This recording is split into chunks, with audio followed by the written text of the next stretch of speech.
ko lang mag-motovlog. So, nakakagutom ang biyahe. So, laman siya lang. Yung bulati ko, galis mo naman. Alam niyo naman, magutumin yung bulati ko.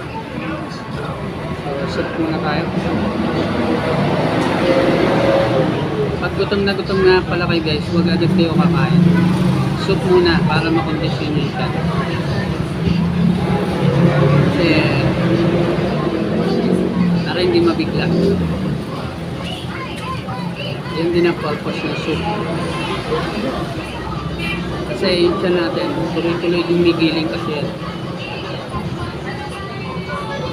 Sarap yung soup nila. Dito nga pala tayo guys sa Papawe. Papuntang Philippine Arena.